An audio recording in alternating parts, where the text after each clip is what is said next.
నమస్కారం city news తెలుగుకి స్వాగతం. ఈనాటి వార్తా విశేషాలు. ఉత్తరాంధ్రకు జగన్ చేసిందేమీ లేదని మంత్రి నారా లోకేష్ విమర్శించారు. ఒక ఐటీ పరిశ్రమను కూడా తీసుకురాలేదని చెప్పారు. ప్రధాని మోదీ పర్యటనపై సమీక్ష అనంతరం విశాఖలో ఆయన మీడియాతో మాట్లాడారు. కియా పరిశ్రమను తీసుకువచ్చింది చంద్రబాబే. వైసీపీ పాలనలో రాష్ట్రం నుంచి కంపెనీలు తరలిపోయాయి.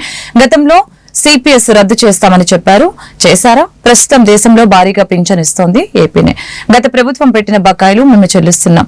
గాడి తప్పిన పాలనను సరైన దారిలో పెడుతున్నాం. విశాఖకు భారీగా ఐటీ కంపెనీలు తీసుకువస్తాం. ఏపీకి కావాల్సిన ప్రతి ప్రాజెక్టుని రాష్ట్రానికి చెందిన కేంద్ర మంత్రులు అడుగుతూ ఉన్నారు. అన్ని ప్రాంతాలకు నీరు అందించే బాధ్యతను కూటమి ప్రభుత్వం తీసుకుంటుంది అని లోకేష్ తెలిపారు.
సిపిఎస్ రద్దు చేస్తున్నారు.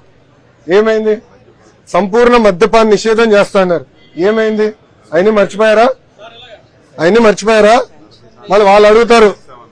ఇప్పుడు మేమున్నాం వాళ్ళు 1000 రూపాయలు పెంచేదానికి, గత ప్రభుత్వం 1000 రూపాయలు పెన్షన్ పెంచేదానికి 5 సంవత్సరాలు తీసుకున్నారు. మేము అధికారంలోకి వచ్చిన మొదటి 100 రోజుల్లో 1000 రూపాయలు పెన్షన్ పెంచాం. భారతదేశంలో ఏ రాష్ట్రంలో ఇంత పెన్షన్ ఇవ్వట్లేదండి.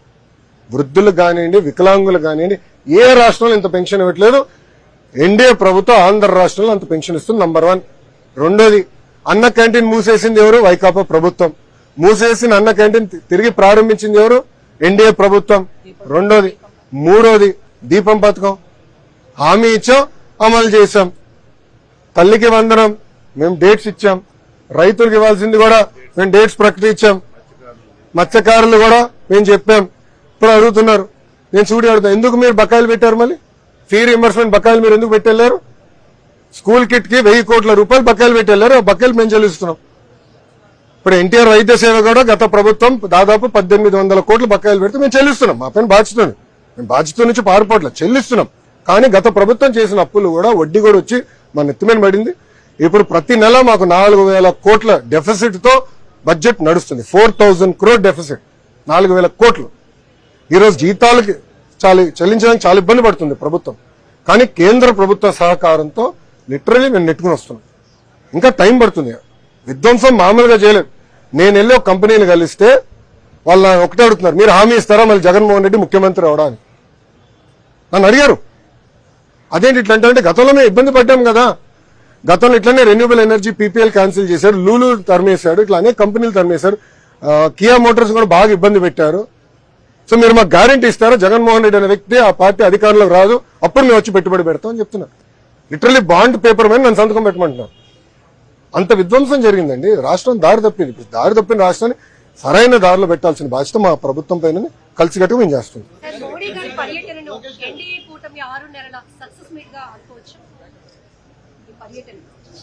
అమ్మా, గతంలో నేను చెప్పా, డబుల్ ఇంజిన్ సర్కార్ ఇది. కేంద్ర రాష్ట్ర ప్రభుత్వంలో ఒకే ప్రభుత్వం, కేంద్ర రాష్ట్రంలో ఒకే ప్రభుత్వం అంటే అభివృద్ధికి. గత ప్రభుత్వం శాంతి భద్రతల్ని గాలికి వదిలివేసిందని హోంమంత్రి అనిత విమర్శించారు. విశాఖ సెంట్రల్ జైల్లో ఫోన్ కనిపించిందన్న ఆరోపణలతో ఆమె విశాఖ సెంట్రల్ జైలుని పరిశీలించారు. ఈ సందర్భంగా ఆమె మాట్లాడారు. జైల్లో గంజాయి వాడుతున్నారని ఆరోపణలు వచ్చాయని చెప్పారు. విశాఖ సెంట్రల్ జైలు లోపల వివాదాస్పద ఘటనలపై విచారణ జరుగుతుందని అన్నారు. ఇప్పటికే కొంతమందిని విశాఖ కేంద్ర కారాగారం నుంచి ఇతర జైలుకి బదిలీ చేసినట్లు తెలిపారు. రాష్ట్రంలో శాంతి భద్రత బాధితులకి విఘాటం కలిగితే ఉపేక్షించేది లేదని ఈ సందర్భంగా హెచ్చరించారు. విశాఖ జైలులో ఘటనలపై కమిటీ వేసినట్లు చెప్పారు. 10 రోజుల్లో నివేదిక రాగానే బాధ్యులపై కఠిన చర్యలు తీసుకుంటామని అనిత హెచ్చరించారు. మన విశాఖపట్నం కేంద్ర కారాగారం ఏదో ఒక సందర్భంలో న్యూస్లోకి వస్తూనే ఉంది. విషయం ఏంటంటే లాస్ట్ సూపరింటెండెంట్ కూడా సస్పెండ్ చేసే పరిస్థితి కూడా మీ అందరికీ కూడా తెలుసు. ఎందుకంటే లోపలికి గాంజా సరఫరా అన్నది జరుగుతుంది. కొంతమంది స్టాఫ్ లోపల ఖైదీలకి గాంజా సరఫరా చేస్తున్నారు అన్నట్టుగా కొన్ని ఆరోపణలు రావటం, దాని నేపథ్యంలో లాస్ట్ టైం కూడా మేమందరం కూడా దీని మీద ఎంక్వైరీ వేయడం జరిగింది. కొన్ని నిజాలు బయటపడిన తర్వాత కొంతమందిని కూడా అక్కడ నుంచి సస్పెండ్ చేయడం కూడా జరిగింది. అయితే ఆ రోజు నుంచి నేను లాస్ట్ టైం ఇక్కడికి ప్రెజెంట్ విజిట్కి ఫార్మల్ విజిట్కి వచ్చినప్పుడు కూడా నేను చాలా సందర్భాల్లో ఇక్కడ అబ్జర్వ్ చేసి వాళ్ళందరినీ కూడా కొంచెం ఎలర్ట్ చేయడం జరిగింది. ఎందుకు ఈ మాట చెప్తున్నానంటే ప్రతిసారి మేడం ఏంటి లాస్ట్ 5 years గురించి మాట్లాడతారని మీరు అనుకోవచ్చు, కానీ ఆ ల్యాప్సెస్ అన్నవి చాలా క్లియర్గా మేము ఫేస్ చేయాల్సిన పరిస్థితి వచ్చింది. లాస్ట్ గవర్నమెంట్ కంప్లీట్గా ప్రిజన్స్ తాలూకా సెక్యూరిటీ పర్పస్లో కానీ వాటి మెయింటెనెన్స్ విషయంలో కానీ లోపల అసలు కనీసం ట్రాన్స్ఫర్స్ విషయంలోని కానీ లోపల ఏం జరుగుతుంది అన్నది కంప్లీట్గా వదిలేశారు. మేము వచ్చిన తర్వాత ప్రతిదీ కూడా పిన్ టు పిన్ మేము అబ్జర్వ్ చేసుకొని పిన్ టు పిన్ మేము ఎంక్వైరీ చేసుకొని ప్రతి ఎక్కడా కూడా ఇబ్బంది లేకుండా చూసుకునే బాధ్యత మేము తీసుకుంటా ఉంటే కొన్ని సందర్భాల్లో కొంతమందికి అది ఇబ్బంది కలిగే పరిస్థితులు రావచ్చు. ఆ ఇబ్బందులు ఎవరికి ఎన్ని ఇబ్బందులు కలిగినా కూడా సెక్యూరిటీ సేఫ్టీ అన్నది ముఖ్యం. కాబట్టి ద సేమ్ టైం లోపల ఎలాంటి ప్రిజనర్స్ మనం అనేసరికి లోపల ముద్దాయిలందరూ కూడా రకరకాల కేసులో బయట లేదండి. నేను ఇప్పుడే చెప్పాను, ఎక్కడ కూడా సర్వేలెన్సెస్ ఏ మూలన కూడా ఒక్క చిన్న పార్ట్ కూడా వదలకుండా అన్ని ఏరియాస్ నుండి కూడా ఈరోజు సీసీ కెమెరాస్ పెట్టమని ఇప్పుడే మేము చెప్పడం జరిగింది. వితిన్ 10 days లో మొత్తం monitoring and command control room లో సూపరింటెండెంట్ రూమ్ లో ఎవ్రీథింగ్ ఏ మూలన చూసినా కూడా ప్రెజెంట్ కనిపించేటట్టుగా మేము ఈ రోజు సీసీ కెమెరాస్ పెట్టడానికి కూడా సిద్ధపడ్డాం. ఇంత చిన్న మొక్క మీకు చూపించమన్నా కూడా చూపిస్తాను, పెద్ద విషయం ఏం కాదు. బయట ఎంక్వైరీకి పెద్ద టైం కాదండి. నాకు మహా అయితే ఒక 10 days 15 days లో మాకు రిపోర్ట్ వస్తుంది. రిపోర్ట్ వచ్చిన తర్వాత డిపార్ట్మెంట్ వాళ్ళు కూడా చేస్తున్నారు. ఇప్పుడు మా డిపార్ట్మెంట్ వాళ్ళు కూడా చేస్తున్నారు ఎంక్వైరీ చాలా క్లియర్ గా. ఎందుకంటే ఇది ఎవడు దాచేది కాదు, దీన్ని అలా కాదండి, దీన్ని దాచేది కాదు, దీన్ని ఎక్కడ కూడా మబ్బి పెట్టలేము, ఏదో మసిపూసి మారడికాయ కూడా చేయలేము. ఎందుకంటే టెక్నాలజీ పెరిగింది. అది సో ఏ మొబైల్ నుంచి ఏ నెంబర్కి వెళ్ళింది ఒకటి మాత్రం క్లియర్, ఇక్కడ లోపల నుంచి ఏ నెంబర్తో మాట్లాడినా కూడా వాడు కూడా శిక్షార్హుడే కదా. సో కాబట్టి ఇందులో ఎంతమంది బయటకు వస్తారు ఆ డాట్స్. ఎన్టీఆర్ జిల్లా గన్నవరం సమీపంలోని కేసరపల్లి వద్ద నిర్వహించిన హైందవ శంకరావం సభ విజయవంతమైంది. విశ్వ హిందూ పరిషత్ ఆధ్వర్యంలో నిర్వహించిన ఈ సభకి తెలుగు రాష్ట్రాల నుంచి పెద్ద ఎత్తున ప్రజలతో పాటు హిందూ ధార్మిక ఆధ్యాత్మిక సేవా సంఘాల ప్రతినిధులు పీఠాధిపతులు హాజరయ్యారు. దీంతో సభా ప్రాంగణం కిక్కిరిసిపోయింది. అంతకుముందు సభ ప్రారంభం సందర్భంగా భారతమాత చిత్రపటం వద్ద విహెచ్పీ నేతలు పీఠాధిపతులు జ్యోతి ప్రజ్వలన చేశారు. 5 ఏళ్లలో హైందవ ధర్మంపై విపరీతంగా దాడి జరిగిందని ఈ సందర్భంగా రాజమహేంద్రవరం ఎంపీ దగ్గుపాటి పురంధేశ్వరి ధ్వజమెత్తారు.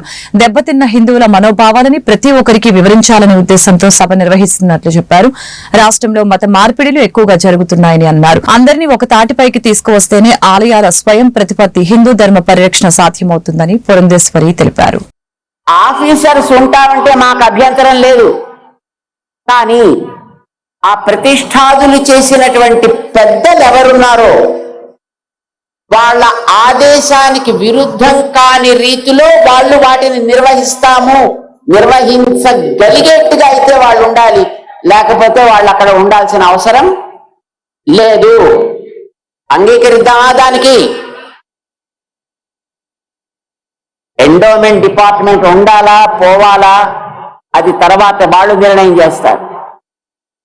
కానీ ఇప్పుడు మనం కోరేది ఒకటే, ఏ ఆలయమైనా, అది చిన్న ఆలయమైనా, తిరుపతి లాంటి దుర్గా అమ్మవారి ఆలయం లాంటిదైనా, వేములవాడ లాంటి ఆలయం, ఏ ఆలయమైనా కానివ్వండి, ఆ ఆలయపు విధానం, ఆలయపు సంప్రదాయం, ఆలయపు పద్ధతి, అక్కడ ఆచారం, అక్కడ కట్టుబాట్లు వాళ్ళు చెబితే మనం అందరం వాటిని పాటిస్తున్నాం.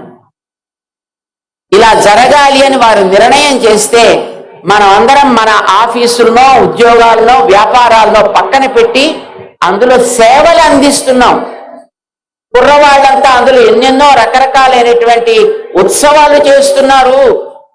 పెద్దలు చేసిన నిర్ణయానికి కట్టుబడి సమాజం అంతా దాంట్లో శ్రీ దుర్గా మల్లేశ్వర స్వామి వారి దేవస్థానం ఇంద్రకీలాద్రిపై విజయవాడ శుద్ధ షష్ఠి సందర్భంగా దేవస్థానం మహామండపం 7వ అంతస్తునందు ఆలయ మంగళ వాయిద్యాలు వేద పండితుల మంత్రోత్సరణ నడుమ వైదిక సిబ్బందిచే శాస్త్రోక్తంగా నిర్వహించిన శ్రీవల్లి దేవసేన సమేత సుబ్రహ్మణ్య స్వామి వార్ల కళ్యాణం.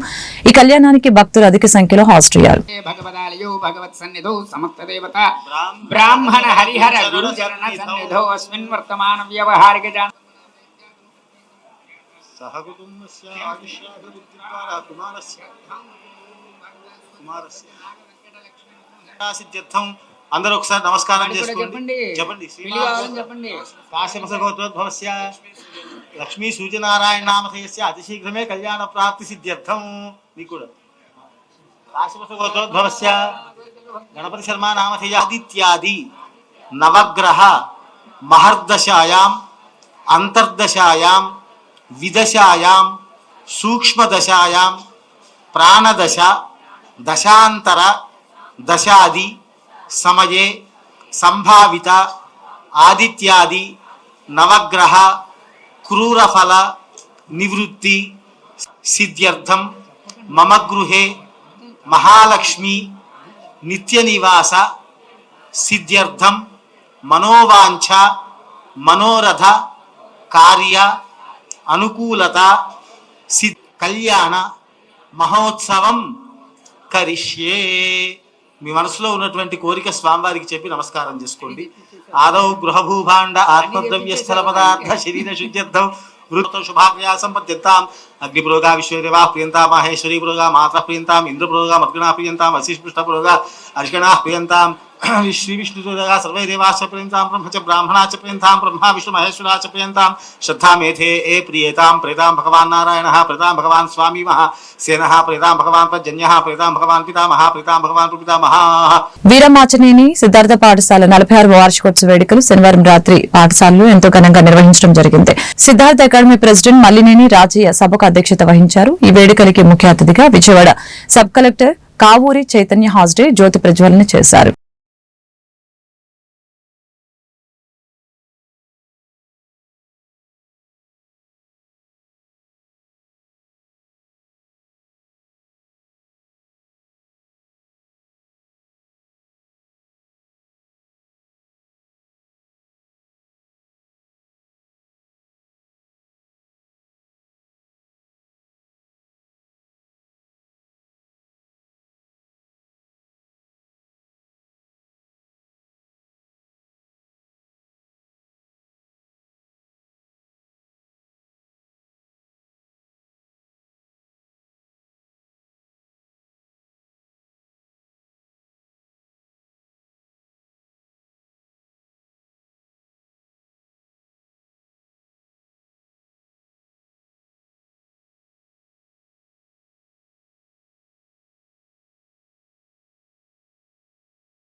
Good evening. This is Sitaramaya, Principal, Siddhartha Public School, Vijayawada. Siddhartha Academy of General and Technical Education is celebrating the Golden Jubilee year. This is 50 years the Siddhartha Academy was founded, and Siddhartha Academy established 18 institutes in and around Vijayawada. And Siddhartha Public School is celebrating its 46th annual day. And during this annual day, we have given gold medals and certificates to all the academic toppers and also we have given the toppers of class 10th board examination, and there are 17 gold medals that have been distributed today. And the chief guest for today's function is Mr. Kavuri Chaitanya, sub-collector and RDO Vijayawada. And in fact, the collector sir is supposed to come, but due to his busy schedule, he was unable to come. So in place of collector, sub-collector attended garu. President Siddhartha Academy of General and Technical Education, Mr. M. Rajay garu. Secretary Sri P. Lakshman Rao garu. Joint Secretary Sri Lalit Prasad garu. Sureddy Vishnu garu. And other dignitaries have attended the function. So nearly 2,500 students and parents have attended this program. Apart from the prize distribution, we have the best house awarded with trophy. Gautam House, being the best house, was awarded the trophy for the various programs that we have conducted during the academic year. So we conduct various competitions, co-curricular activities and curricular activities we conduct. So we have given the prizes, and the best class award is given, and teachers who have put in 100% attendance have been awarded the certificates. Apart from that, we have some teachers who got their students securing 100% in board examination. For those hi అండి, నా పేరు మౌక్తిక. నా పేరు అపూర్వ. మేము 7th class చదువుతున్నాము పిపిఎస్పిఎస్ public స్కూల్లో. మేము first time annual day లో పార్టిసిపేట్ చేస్తున్నాం. మాకు చాలా ఆనందంగా ఉంది. మాకు నేర్పించిన ప్రసన్న కవిత మ్యామ్ కి చాలా థ్యాంక్స్ చెప్తున్నాం. తులసి మ్యామ్ కూడా థ్యాంక్స్ చెప్తాం.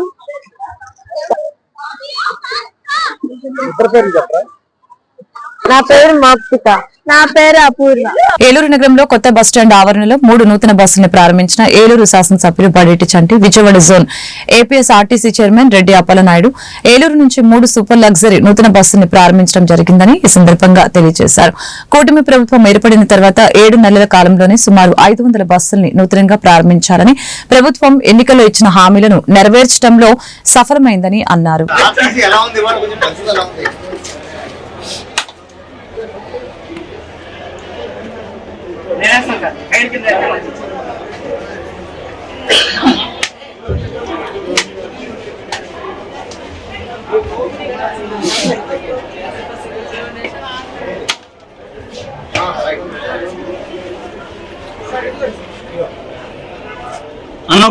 ఎమ్మెల్యే గారు కొద్దిగా వెనక్కి రాదు.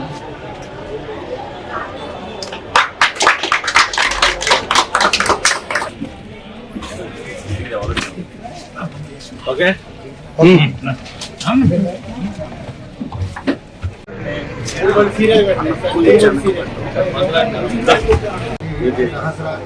బాబు చూడండి సార్.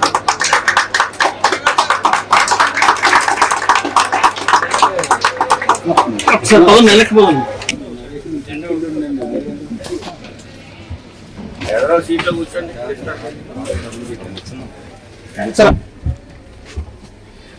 అరే అరే బాబు వెనక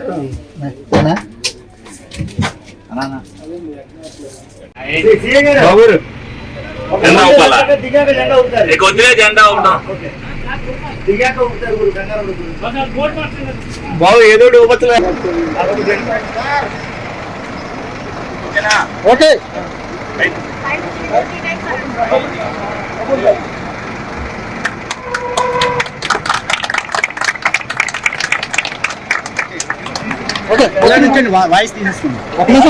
కూటమి ప్రభుత్వం అధికారంలోకి వచ్చిన తర్వాత మరి ఆర్టీసీ ఎన్ని ఇబ్బందుల్లో ఉన్నప్పటికీ కూడా మరి మెరుగైన సేవలు ప్రజలకు అందించాలనే ఉద్దేశంతో వాటికి ఈ 6 నెలల్లో మరి ఏలూరు డిపో నుంచి 17 బస్సులు, కొత్త బస్సులు ఏర్పాటు చేయడం అనేది ఈ మూడింటితో కలిపి. అందులో 2 ఏసీ ఇంద్ర స్లీపర్ కోచ్లు, అలాగే 2 స్లీపర్ కోచ్లు నాన్ ఏసీ, అలాగే ఇవన్నీ కూడా డీలక్స్ కోచ్లు. ప్రతి ఒక్కరికి కూడా ఏదైతే ప్రయాణికులు అసౌకర్యం లేకోకుండా ఉండాలనే ఉద్దేశంతో మరి కూటమి ప్రభుత్వంలో చంద్రబాబు నాయుడు గారు అవ్వచ్చు, పవన్ కళ్యాణ్ గారు అవ్వచ్చు, లోకేష్ గారు అవ్వచ్చు, అభివృద్ధి పదంలో అన్నీ ఉండాలి. ప్రయాణించే వాళ్ళు కూడా ఏదైతే అప్పుడు గోతుల రోడ్లలో చేయలేని పరిస్థితి, వాళ్ళ గుంటలు పూడ్చిన తర్వాత మరి ఆర్టీసీ ప్రయాణం ఏ విధంగా ఉంటుందనేది కూడా ప్రజలందరూ కూడా చూస్తున్నారు. ప్రజలకు మెరుగైన సేవలు అందించడమే ప్రభుత్వ లక్ష్యం అనే నినాదంతో మరి ఆర్టీసీలో అన్నీ కూడా అన్ని డిపోల నుంచి, అంటే ఒక్క ఏలూరు జిల్లా డిపో నుంచే కాదు, ప్రతి జిల్లాలో కూడా ఈ కొత్త బస్సులన్నింటినీ కూడా రిలీజ్ చేయడం జరిగింది. ఏది నష్టం ఉన్నప్పటికీ కూడా ఆర్టీసీ కార్పొరేషన్ని లాభాల బాటలో తీసుకురావడానికి మరి వాళ్ళు శక్తి వంచన లేకుండా పనిచేస్తున్నారు. అలాగే ఆర్టీసీ కార్పొరేషన్ చైర్మన్గా మరి ఏదైతే నారాయణ గారిని నియమించారో, తర్వాత జోనల్ మరి చైర్మన్ కింద మరి రెడ్డప్పల నాయుడు గారిని నియమించారు. మనకు కూడా ఎంతో ఆనందదాయకం. ఎందుకంటే మన వెస్ట్ గోదావరిలో మరి మన జోన్లో మన ఏలూరుకి రావడం కూడా ఆ పదవి మనకు కూడా ఎంతో ఆనందంగా మనకుంది. తప్పనిసరిగా రెడ్డప్పల నాయుడు. ఏలూరు జిల్లాలో ప్రముఖ పుణ్యక్షేత్రమైన ద్వారకా తిరుమల శ్రీ వెంకటేశ్వర స్వామి వారిని దర్శించుకున్న సింగర్ సునీత కుటుంబ సమేతంగా దర్శించుకున్నారు. ఈ సందర్భంగా ఆలయ అధికారులు ఆమెకు ఘన స్వాగతం పలికారు. అనంతరం అమ్మవారిని స్వామివారిని దర్శించుకుని ప్రత్యేక పూజలు నిర్వహించారు. అలాగనే తీర్థ ప్రసాదాలు స్వీకరించారు. అలాగనే గజరాజుతో కాసేపు సరదాగా కాలక్షేపం చేశారు.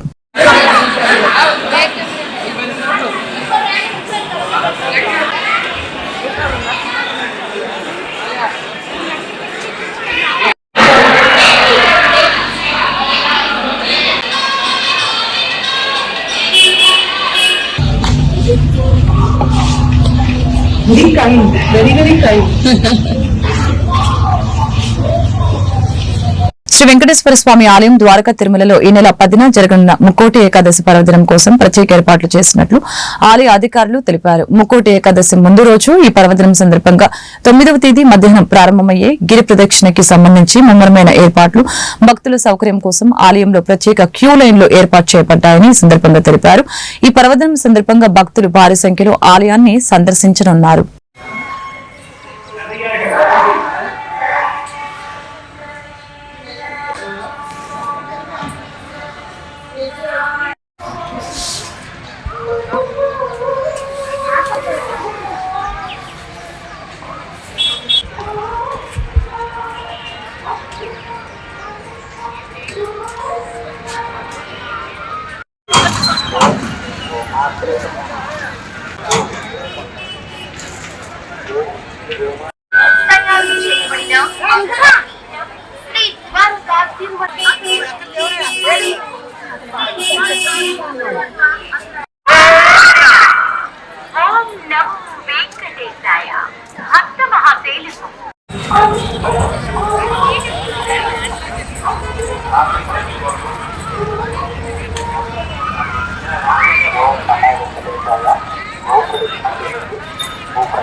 పశ్చిమ గోదావరి జిల్లా భీమవరంలో రాష్ట్ర డీజీపీ ద్వారకా తిరుమలరావు సతీ సమేతంగా ఆధ్యాత్మిక సందర్శన చేశారు.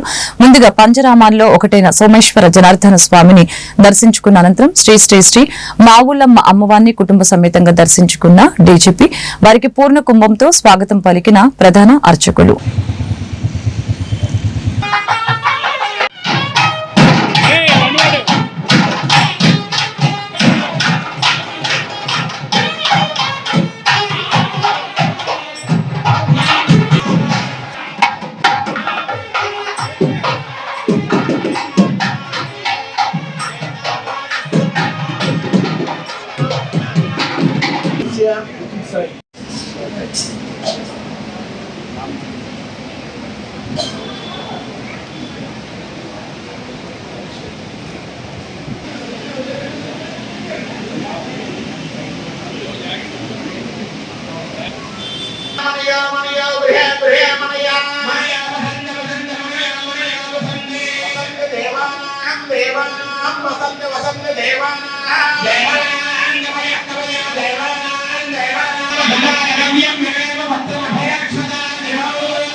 श्रीमान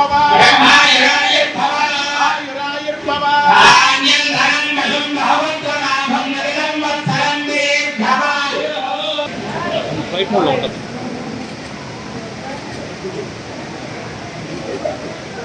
ఓకే సార్, ఓకే ఓకే.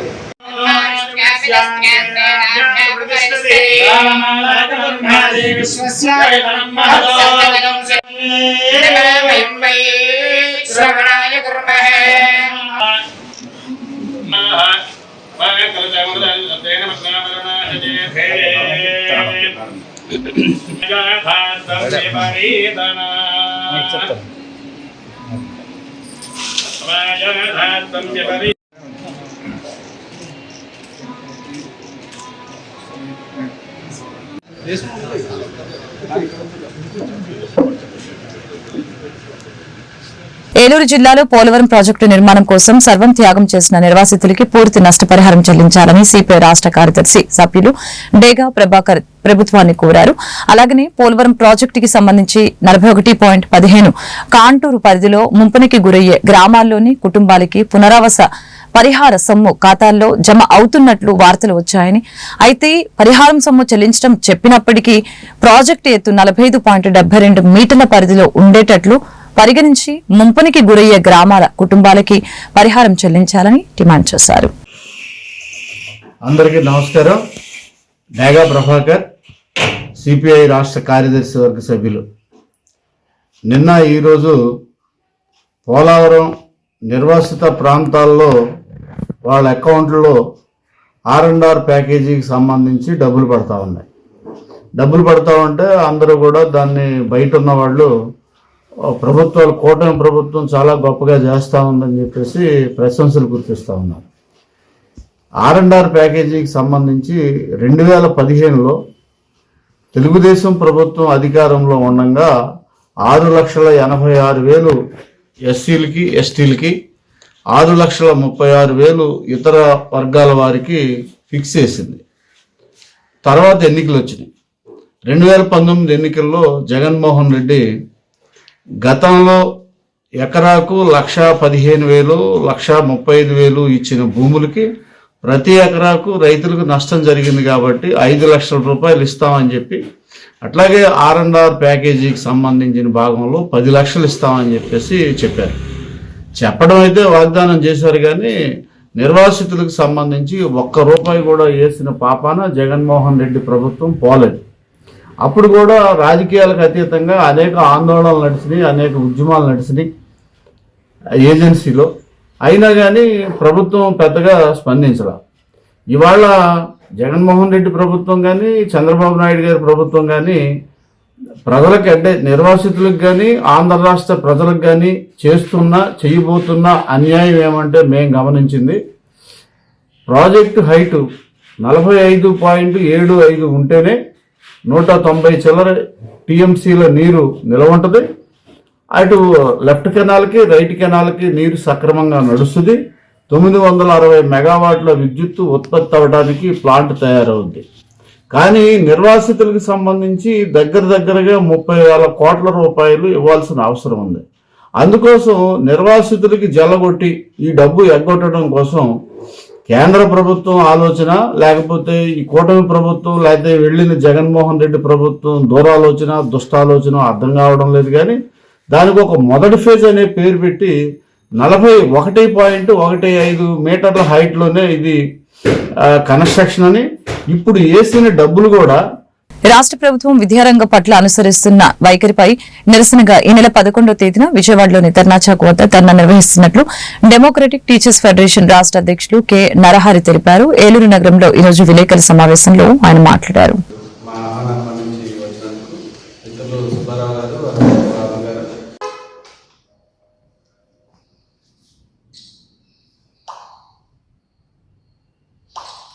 అంటే పని చేసే సంతృప్తి అయితే స్కూల్స్లో ఈరోజు లేదు, పని చేయనివ్వటం లేదు.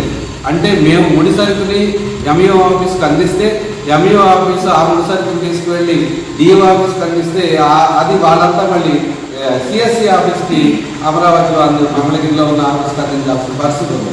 అంటే ముడి సరుకుని మేము కింద నుంచి 6 నెలలు దాటిపోయినప్పటికీ కూడా మరి ఉపాధ్యాయుల పరిస్థితి పాఠాలను బోధించే విధంగా అయితే లేదు.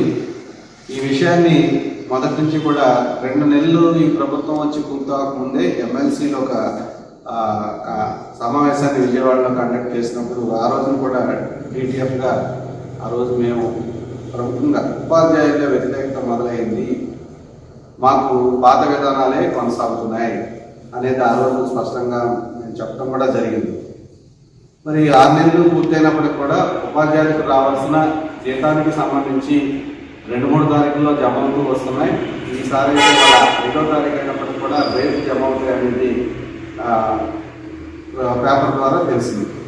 అంటే ఒక జీతం అందుకోవడం ఒక్కటేనా ఉద్యోగుల ఉపాధ్యాయుల బాధ్యత? రావాల్సిన అంశాలు, చేయాల్సిన అంశాలు ఏమీ లేవా? ఆర్థికంగా ఒకటి జీతం ఇస్తే సరిపోతుందా అనేది కూడా మేము ఈ సందర్భంగా మరి ప్రభుత్వాన్ని అడగదలుచుకున్నాం. ముఖ్యంగా ప్రభుత్వం ఈ విద్యారంగాన్ని సంస్కరించాలని చెప్పి సంస్కరిస్తామని చెప్పేసి చెప్తూ వస్తుంది. మరి ఏదైతే గత ప్రభుత్వం తీసుకొచ్చిన 117 జీవో ఉందో ఇది పాఠశాల వ్యవస్థను చిన్నాభిన్నం చేసింది. ముఖ్యంగా 4500 పాఠశాలని రాష్ట్రంలో 3, 4, 5 తరగతులను తీసుకువెళ్ళి సమీపంలోని ఉన్నత పాఠశాలలో చేర్చడం జరిగింది. అందువల్ల అక్కడ ఉన్న ఉన్నత పాఠశాలన్నీ కూడా ఈ ప్రాథమిక తరగతులు నిర్వహించడం కష్టసాధ్యమైంది. దాన్ని రద్దు చేయాలని చెప్పి మేము మొదటి నుంచి డెమోక్రటిక్ ఫెడరేషన్గా మరి ప్రభుత్వాన్ని కోరుతూ వస్తున్నాం. మరి ఈ ప్రభుత్వం వచ్చిన తర్వాత రద్దు చేస్తామని చెప్తున్నారు, కానీ ఆ 117లోని అంశాలనే కొనసాగిస్తూ ఈరోజు పాఠశాల వ్యవస్థ మరి గత ప్రభుత్వం 6 అంచెల పాఠశాల వ్యవస్థ ఉందని ప్రకటిస్తే ఇప్పుడు 4 అంచెల వ్యవస్థ ఉందని చెప్తున్నారు. ఏదైతే నూతన జాతీయ విద్యా విధానం 2020 ఉందో దాన్ని మొట్టమొదటిసారిగా దేశంలో ఆంధ్రప్రదేశ్ రాష్ట్రమే అడాప్ట్ చేసుకుని దాన్ని తీసుకువెళ్తూ మరి దాన్ని అమలు చేస్తూ మేము మొదటి నుంచి కూడా ఖండిస్తూ జాతీయ విద్యా విధానాన్ని రద్దు చేయాలని చెప్పి కూడా మేము వార్తలు ఇంతటితో సమాప్తం. మరొక బిల్టన్ మళ్ళీ కలుద్దాం. నమస్కారం.